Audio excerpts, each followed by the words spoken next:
മറയേണ്ടതോർത്ത്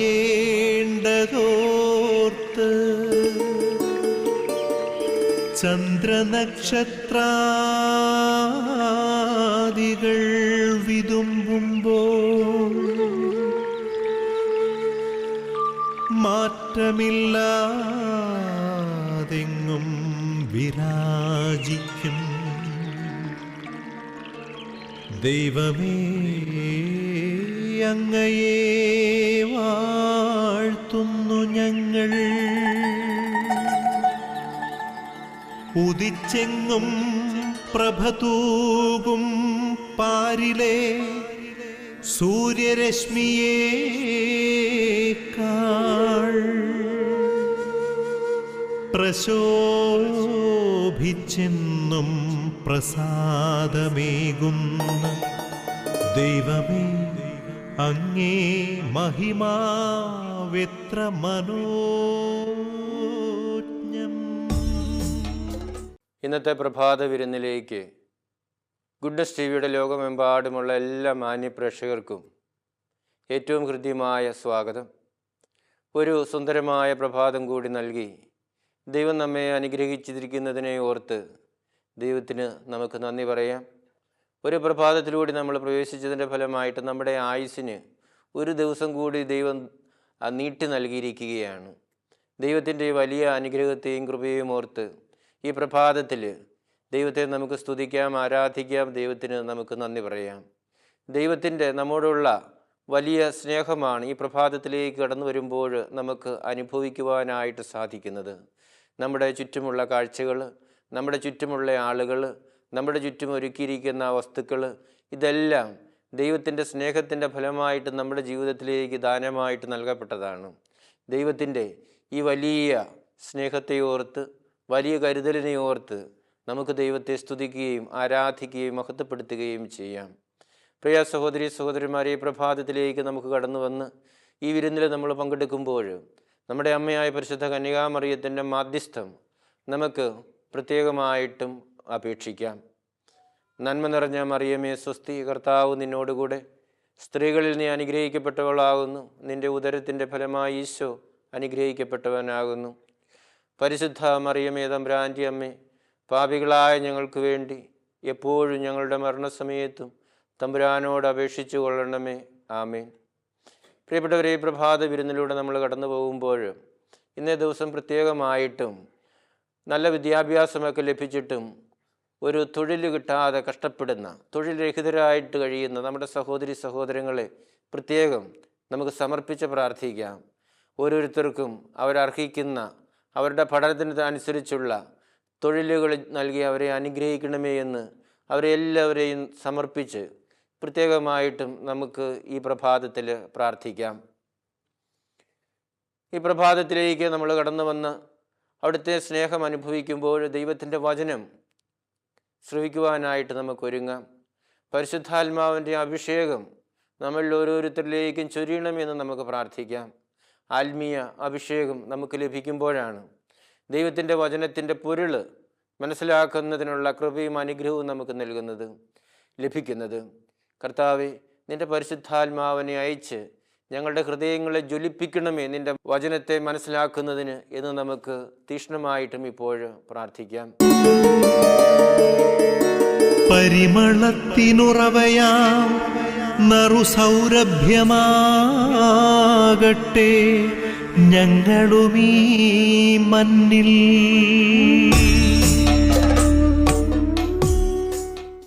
ഈ പ്രഭാതത്തിൽ നമുക്ക് പ്രത്യേകമായിട്ടും യോഹന്നാൻ്റെ സുവിശേഷം 1-ാം അധ്യായം 43 മുതൽ 49 വരെയുള്ള വചനങ്ങൾ വായിച്ച് ധ്യാനിക്കാം. പിറ്റേ ദിവസം അവൻ ഗലീലയിലേക്ക് പോകാൻ ഒരുങ്ങി. പീലിപ്പോസിനെ കണ്ടപ്പോൾ യേശു അവനോട് പറഞ്ഞു, എന്നെ അനുഗമിക്കുക. പീലിപ്പോസ് അന്ത്രയോസിൻ്റെയും പത്രോസിൻ്റെയും പട്ടണമായ ബെത്സൈദായിൽ നിന്നുള്ളവനായിരുന്നു. പീലിപ്പോസ് നത്താനിയേലിനെ കണ്ട് അവനോട് പറഞ്ഞു, മോശയുടെ നിയമത്തിലും പ്രവാചക ഗ്രന്ഥങ്ങളിലും ആരെപ്പറ്റി എഴുതിയിരിക്കുന്നുവോ അവനെ, ജോസഫിൻ്റെ മകൻ നസ്രത്തിൽ നിന്നുള്ള യേശുവിനെ ഞങ്ങൾ കണ്ടു. നഥാനിയേൽ ചോദിച്ചു, നസ്രത്തിൽ നിന്ന് എന്തെങ്കിലും നന്മയുണ്ടാകുമോ? പീലിപ്പോസ് പറഞ്ഞു, വന്നു കാണുക. നഥാനിയേൽ അവൻ്റെ അടുത്തേക്ക് വരുന്നത് കണ്ട് യേശു അവനെപ്പറ്റി പറഞ്ഞു, ഇതാ നിഷ്കപടനായ ഒരു യഥാർത്ഥ ഇസ്രായേൽക്കാരൻ. അപ്പോൾ നഥാനിയേൽ ചോദിച്ചു, നീ എങ്ങനെ എന്നെ അറിയുന്നു? യേശു മറുപടി പറഞ്ഞു, പീലിപ്പോസ് നിന്നെ വിളിക്കുന്നതിന് മുമ്പ് നീ അത്തിമരത്തിൻ്റെ ചുവട്ടിലിരിക്കുമ്പോൾ ഞാൻ നിന്നെ കണ്ടു. നഥാനിയേൽ പറഞ്ഞു, റബ്ബി, അങ്ങ് ദൈവപുത്രനാണ്, ഇസ്രായേലിൻ്റെ രാജാവാണ്. യേശു പറഞ്ഞു, അത്തിമരത്തിൻ്റെ ചുവട്ടിൽ നിന്നെ കണ്ടു എന്ന് ഞാൻ പറഞ്ഞതുകൊണ്ട് നീ എന്നിൽ വിശ്വസിക്കുന്നു അല്ലേ? എന്നാൽ ഇതിനേക്കാൾ വലിയ കാര്യങ്ങൾ നീ കാണും. അവൻ തുടർന്നു, സത്യം സത്യമായി ഞാൻ നിങ്ങളോട് പറയുന്നു, സ്വർഗം തുറക്കപ്പെടുന്നതും ദൈവദൂതന്മാർ കയറിപ്പോകുന്നതും മനുഷ്യപുത്രൻ്റെ മേൽ ഇറങ്ങി വരുന്നതും നിങ്ങൾ കാണും. പ്രിയ സഹോദരി സഹോദരന്മാരെ, കാലിഫോർണിയയിൽ ജനിച്ചു വളർന്ന ഒരു എഴുത്തുകാരിയാണ് മർത്ത സലേനാസ്. അവർ യൂണിവേഴ്സിറ്റിയിൽ ക്രിയേറ്റീവ് റൈറ്റിംഗ് ആണ് പഠിച്ചിരുന്നതെങ്കിലും വലിയ ഒരു എഴുത്തുകാരിയായിട്ടൊന്നും അറിയപ്പെട്ടിരുന്നില്ല. എന്നാൽ അവർ അറിയപ്പെടുന്നത്, അല്ലെങ്കിൽ അവരുടെ ഒരു ചെറിയ ഒരു കഥ അവർ പ്രസിദ്ധയാക്കി മാറ്റുകയുണ്ടായി. ആ കഥയുടെ പേര് സ്കോളർഷിപ്പ് ജാക്കറ്റ് എന്നുള്ളതായിരുന്നു. ആ കഥയിലെ പ്രധാന കഥാപാത്രത്തിൻ്റെ പേര് ഈ എഴുത്തുകാരിയുടെ തന്നെ പേരായിരുന്നു കൊടുത്തിരുന്നത്, മർത്ത എന്നുള്ളതായിരുന്നു. അവൾ മെക്സിക്കൻ വംശജയായിരുന്നു. ആ കഥ ഇപ്രകാരമാണ്. അവൾ പഠിച്ചുകൊണ്ടിരുന്ന കാലഘട്ടത്തിൽ എല്ലാ ക്ലാസ്സുകളിലും ഫസ്റ്റായിട്ടാണ് ജയിച്ചിരുന്നത്.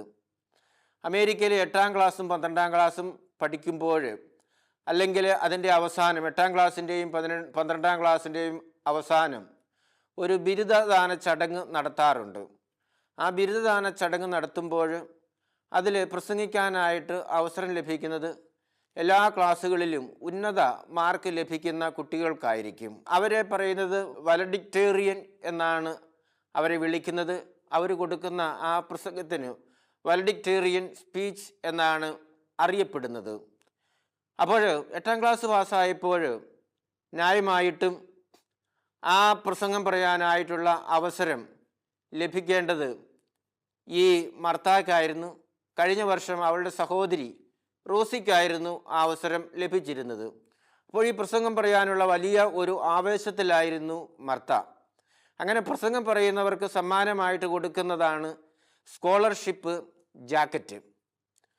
മർത്ത ഈ പ്രസംഗം പറയാനായിട്ടുള്ള ആഗ്രഹത്തിൽ ഇങ്ങനെ നടക്കുമ്പോൾ ഒരു ദിവസം അവളുടെ 2 അധ്യാപകർ തമ്മിലുള്ള സംഭാഷണം കേൾക്കാനായിട്ട് ഇടയായി. ഒരാൾ പറഞ്ഞു, മർത്തായ്ക്കാണ് ഈ സ്കോളർഷിപ്പ് ജാക്കറ്റ് ഈ വർഷം കൊടുക്കേണ്ടത് എന്നും. മറ്റേയാൾ പറഞ്ഞു, അതല്ല, ജോവാൻ എന്ന കുട്ടിക്കാണ് കൊടുക്കേണ്ടത്. അങ്ങനെ കൊടുത്താൽ അവരുടെ സ്കൂളിന് ഒരു വലിയ ഉന്നതി ലഭിക്കാനായിട്ടുള്ള സാഹചര്യം ഉണ്ട്. കാരണം ഈ ജോവാൻ്റെ പിതാവ് സ്കൂൾ ബോർഡിലെ അംഗവും വളരെ വലിയ ഒരു പണക്കാരനുമായിരുന്നു. അപ്പോൾ സാമ്പത്തികമായിട്ടും ഈ സ്കൂളിനെ സഹായിക്കുന്നതിനായിട്ട് അയാൾക്ക് സാധിക്കും. പിറ്റേ ദിവസം പ്രിൻസിപ്പള് മർത്തായെ ഓഫീസിലേക്ക് വിളിച്ചിട്ട് പറഞ്ഞു, ഈ വർഷം ബോർഡ് ഈ സ്കോളർഷിപ്പ് ജാക്കറ്റ് കൊടുക്കുന്നതിനുള്ള നിബന്ധനകൾ മാറ്റി.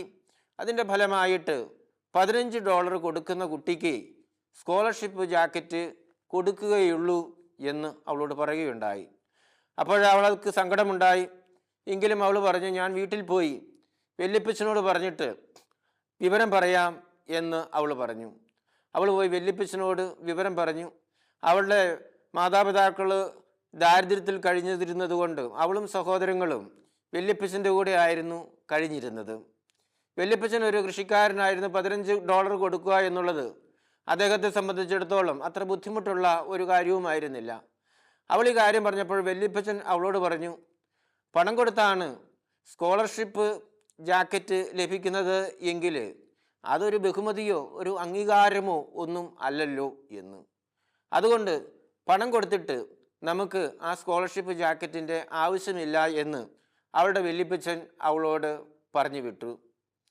മർത്ത പിറ്റേ ദിവസം ഈ വിവരം പോയി പ്രിൻസിപ്പാളിനോട് പറഞ്ഞു. വല്യപ്പച്ചൻ പറഞ്ഞത് ഇങ്ങനെയാണ്, കാശ് കൊടുത്ത് മേടിക്കുന്ന സമ്മാനമാണ് സ്കോളർഷിപ്പ് ജാക്കറ്റെങ്കിൽ അത് സ്കോളർഷിപ്പ് ജാക്കറ്റ് അല്ല, കാശ് കൊടുത്ത് മേടിക്കുന്ന ഒന്നാണ്. അതുകൊണ്ട് അത് വേണ്ട എന്നാണ് വല്യപ്പച്ചൻ പറഞ്ഞിരിക്കുന്നത് എന്ന്. അപ്പോൾ പ്രിൻസിപ്പള് മർത്തായോട് പറഞ്ഞു, ഞാൻ മർത്തായുടെ കാര്യം വീണ്ടും സ്കൂൾ ബോർഡിൽ ഒന്നും കൂടി അവതരിപ്പിക്കാം, എന്നിട്ട് മർത്തായ്ക്ക് അത് മേടിച്ചു തരാനായിട്ട് ശ്രമിക്കാം എന്ന് പറയുന്നുണ്ട്. ഇതോടുകൂടി ഈ കഥ ഇവിടെ അവസാനിക്കുകയാണ്. പ്രിയപ്പെട്ടവരെ, ഈ കഥയിലേക്ക് നമ്മൾ കടന്നു വരുമ്പോഴത്തേക്കും നമുക്ക് മനസ്സിലാക്കാൻ സാധിക്കുന്ന ഒരു കാര്യം, നമ്മളെല്ലാവരും ബഹുമതിയും ആദരവുമൊക്കെ ആഗ്രഹിക്കുന്ന ആളുകളാണ്. അത് കിട്ടിയില്ലെങ്കിൽ നമുക്കൊക്കെ വളരെ നിരാശയും ദുഃഖവും സങ്കടവുമൊക്കെ ഉണ്ടാകും. അത് കിട്ടിയാലും കിട്ടിയില്ലെങ്കിലും നമ്മുടെ ജീവിതത്തിൽ ആർജവത്തോടുകൂടി നട്ടിൽ നിവർത്തി നിൽക്കുന്നതിനായിട്ട് നമുക്ക് സാധിക്കണം. ഈ മർത്തായെ പോലെ, അല്ലെങ്കിൽ മർത്തായുടെ വല്യപ്പച്ചൻ അവളോട് പറഞ്ഞതുപോലെ നമുക്ക് സാധിക്കണം എന്നുള്ളതാണ് ഈ കഥയിലൂടെ പ്രത്യേകമായിട്ടും നമുക്ക് മനസ്സിലാക്കുവാനായിട്ട് സാധിക്കുന്നത്. നമുക്ക് ലഭിക്കുന്ന അംഗീകാരവും ബഹുമതിയും ഒക്കെ നമ്മൾ പലപ്പോഴും വലിയ കാര്യങ്ങളായിട്ടാണ് നമ്മുടെ ജീവിതത്തിൽ കരുതുന്നത്. എന്നാൽ അതിലേറെ വലിയ കാര്യം നമ്മുടെ ജീവിതം ശരിയായ രീതിയിൽ തത്വത്തിലും ധാർമ്മികതയിലും സത്യത്തിലുമൊക്കെ അധിഷ്ഠിതമാണോ എന്നുള്ളതാണ് നമ്മൾ പരിശോധിച്ച് നോക്കേണ്ടത്. പലപ്പോഴും ഇന്നത്തെ ലോകത്തിലേക്ക് നമ്മൾ കടന്നു വരുമ്പോൾ സ്ഥാനമാനങ്ങൾക്കും വേണ്ടി, അധികാരത്തിന് വേണ്ടി, ബഹുമതിക്ക് വേണ്ടി എന്ത് തെറ്റായ കാര്യങ്ങളും ചെയ്യുന്നതിന് നമ്മൾ തയ്യാറാകുന്ന ഒരു സാഹചര്യമാണ് ഉള്ളത്. അത് ഒരുപക്ഷെ മറ്റുള്ളവരുടെ മുൻപിൽ നമുക്ക് ബഹുമതിയും അംഗീകാരവും ഒക്കെ മാറിയേക്കാം. പക്ഷെ ദൈവത്തിൻ്റെ മുൻപിൽ അത് ബഹുമതിയും ഒന്നും ആയിരിക്കണമെന്നില്ല. ഇന്നത്തെ സുവിശേഷത്തിൽ നമ്മൾ കേട്ടില്ല, നഥാനിയേലിനെ കണ്ടപ്പോൾ ഈശോ പറയുകയാണ്, ഇതാ കാപട്യമില്ലാത്ത യഥാർത്ഥ ഇസ്രായേൽക്കാരനെന്നും. ദൈവത്തിൻ്റെ മുൻപിൽ കളങ്കമില്ലാത്തവരായിട്ട്, ബഹുമാനിക്കപ്പെടുന്നവരായിട്ട്, അംഗീകരിക്കപ്പെടുന്നവരായിട്ട് നമുക്ക് മാറുവാനായിട്ട് സാധിക്കുന്നുണ്ടോ എന്ന് നമ്മൾ പരിശോധിച്ച് നോക്കേണ്ടതാണ്. ഒരുപക്ഷെ മറ്റുള്ളവരുടെ മുൻപിൽ, സമൂഹത്തിൻ്റെ മുൻപിൽ, രാജ്യത്തിൻ്റെ മുമ്പിലേക്ക് നമ്മൾ ഒരുപക്ഷെ ഉയർന്ന വ്യക്തികളായിരിക്കാം, അഭിമാനവും അല്ലെങ്കിൽ ആദരവും ഒക്കെ നേടിക്കൊണ്ടിരിക്കുന്ന ആളുകളായിരിക്കാം. പക്ഷേ വ്യക്തിപരമായ ജീവിതത്തിലേക്ക് നമ്മൾ കടന്നു വരുമ്പോൾ, ആത്മീയ ജീവിതത്തിലേക്ക് നമ്മൾ കടന്നു വരുമ്പോൾ നമ്മൾ എവിടെയാണ് നിൽക്കുന്നത്, നമ്മുടെ അവസ്ഥ എന്താണ്, അല്ലെങ്കിൽ നമ്മൾ നേടിയതും സമ്പാദിച്ചതുമായ കാര്യങ്ങളൊക്കെ ശരിയായ മാർഗത്തിലൂടെയുള്ളതാണോ എന്ന് നമുക്ക് പരിശോധിക്കാനായിട്ട് സാധിക്കണം. അതുകൊണ്ട് പ്രിയ സഹോദരി സഹോദരന്മാരെ, നമ്മുടെ ജീവിതത്തിലേക്ക് കടന്നു വരുമ്പോൾ നമുക്കുള്ളതെല്ലാം സത്യത്തിൻ്റെയും നീതിയുടെയും ധാർമ്മികതയുടെയും മേഖലയിൽ ആർജിച്ച് എടുത്തിട്ടുള്ളതായിരിക്കുന്നതിനായിട്ട് നമുക്ക് പ്രത്യേകം പരിശ്രമിക്കാം. അതിനുള്ള കൃപയ്ക്കായിട്ട് ഈ ദിവസം നമുക്ക് പ്രത്യേകം പ്രാർത്ഥിക്കാം. ആബാ പിതാവേ, സ്നേഹാഗ്നിയാൽ ജ്വലിക്കട്ടെ മക്കളാ ഞങ്ങളെല്ലാം.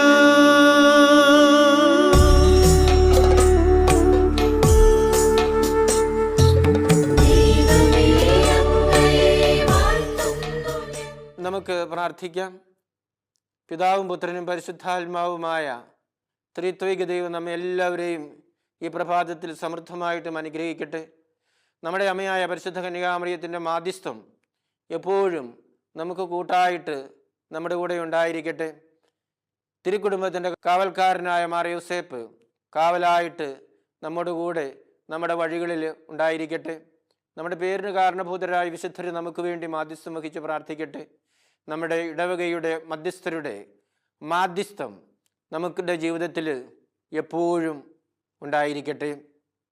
കാവൽ മാലാഖമാർ കാവലായിട്ട് നമ്മുടെ കൂടെ ആയിരുന്നുകൊണ്ട് എല്ലാ അപകടങ്ങളിൽ നിന്നും, ആപത്തുകളിൽ നിന്നും, പൈശാചിക പീഡകളിൽ നിന്നും നമുക്ക് സംരക്ഷണം ഒരുക്കട്ടെ.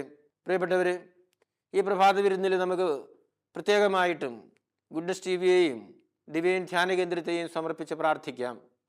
ഈ ധ്യാന കേന്ദ്രത്തിലൂടെ ദൈവത്തിൻ്റെ വചനം ലോകത്തിൻ്റെ അറ്റം വരെ പ്രഘോഷിക്കപ്പെടുന്നതിനുള്ള വലിയ ഊർജവും ശക്തിയും ഈ ധ്യാന കേന്ദ്രത്തിനും ഈ ചാനലിനും നൽകണമേ എന്ന് ഈ ധ്യാന കേന്ദ്രത്തെയും ചാനലിനെയും സമർപ്പിച്ച് നമുക്ക് പ്രാർത്ഥിക്കാം. സാധിക്കുന്ന എല്ലാവരും മരിയൻ കൂടാരങ്ങളിലിരുന്ന് കൊന്തയിൽ പ്രാർത്ഥിച്ചു കൊണ്ടിരിക്കുന്ന നമ്മുടെ സഹോദരി സഹോദരങ്ങളോട് ചേർന്ന് ഒരു കൊന്തിയെങ്കിലും ചൊല്ലി പ്രാർത്ഥിക്കണമെന്ന് പ്രത്യേകമായിട്ടും അപേക്ഷിക്കുകയാണ്.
ഞാൻ സമർപ്പിക്കുന്നു സാദരം നിൻ മുൻപിൽ അർപ്പിക്കുന്നു ഞാൻ സമർപ്പിക്കുന്നു സാദരം നിൻ മുൻപിൽ അർപ്പിക്കുന്നു. ഉള്ളവും ഉള്ളതും പങ്കുവച്ച് സർവം സമർപ്പണം ചെയ്തിടുന്നു. ഉള്ളവും ഉള്ളതും പങ്കുവച്ച് സർവം സമർപ്പണം ചെയ്തിടുന്നു. അർപ്പിക്കുന്നു ഞാൻ സമർപ്പിക്കുന്നു സാദരം നിൻ മുൻപിൽ അർപ്പിക്കുന്നു.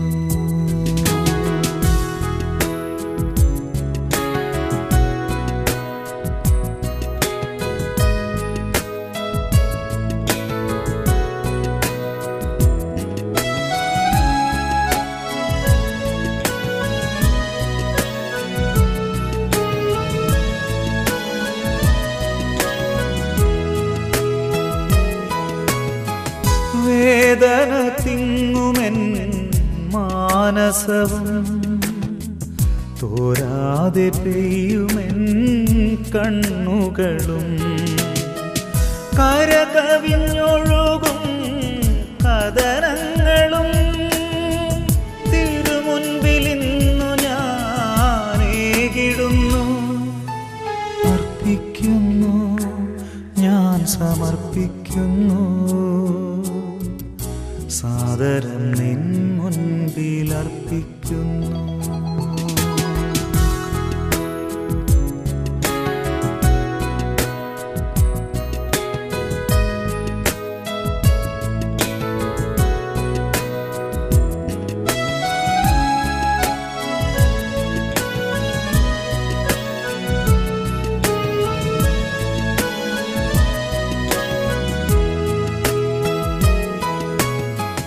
ജീവിതം ദാനമായി നൽകിയോനെ അങ്ങേതായി എന്നെ നീ സ്വീകരിക്കൂ.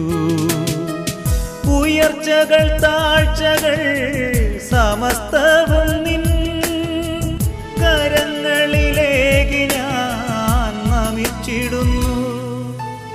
അർപ്പിക്കുന്നു ഞാൻ സമർപ്പിക്കുന്നു സാദരം നിൻ മുൻപിൽ അർപ്പിക്കുന്നു. അർപ്പിക്കുന്നു ഞാൻ സമർപ്പിക്കുന്നു സാദരം നിൻ മുൻപിൽ അർപ്പിക്കുന്നു.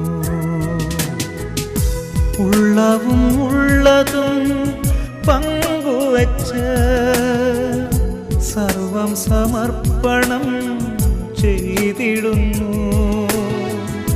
ഉള്ളവും ഉള്ളതും പങ്കുവച്ച് സർവം സമർപ്പണം ചെയ്തിടുന്നു. സമർപ്പിക്കുന്നു, ഞാൻ സമർപ്പിക്കുന്നു. സാദരം നിൻ മുൻപിൽ അർപ്പിക്കുന്നു. ഈശോയുടെ ആശീർവാദം ഈ പ്രഭാതത്തിൽ സ്വീകരിക്കുന്നതിനായിട്ട് നമുക്ക് നമ്മുടെ ശിരസ്സുകളെ നമിക്കാം. നമ്മുടെ കർത്താവ് ഈശോ മിശിഹായുടെ കൃപയും പിതാവായ ദൈവത്തിൻ്റെ സ്നേഹവും പരിശുദ്ധാത്മാവിൻ്റെ സഹവാസവും നമ്മെല്ലാവരോടും കൂടെ ഉണ്ടായിരിക്കട്ടെ, ഇപ്പോഴും എപ്പോഴും എന്നേക്കും. ആമീൻ. പ്രിയപ്പെട്ടവരെ, ഈ പ്രഭാതത്തിൽ ഈ വിരുന്നിൽ എന്നോടൊപ്പം പങ്കെടുത്ത നിങ്ങൾക്കെല്ലാവർക്കും ഞാൻ ഹൃദയപൂർവ്വം നന്ദി പറയുകയാണ്. ഈ ഒരു മനോഹരമായ പ്രഭാതം ദൈവം നമുക്ക് നൽകി അനുഗ്രഹിച്ചു. അതോടൊപ്പം തന്നെ ഈ ദിവസം മുഴുവനും ദൈവത്തിൻ്റെ അനുഗ്രഹങ്ങൾ നമ്മുടെ ജീവിതത്തിലേക്ക് ഒഴുകുന്നതിനുള്ള സാഹചര്യം ഉണ്ടാക്കണമേ എന്ന് നമുക്ക് ദൈവത്തോട് പ്രത്യേകം പ്രാർത്ഥിക്കാം. ഒരു നല്ല ദിവസവും നല്ല പ്രഭാതവും ആശംസിച്ചുകൊണ്ട് നിർത്തുന്നു. എല്ലാവർക്കും പ്രത്യേകം നന്ദി.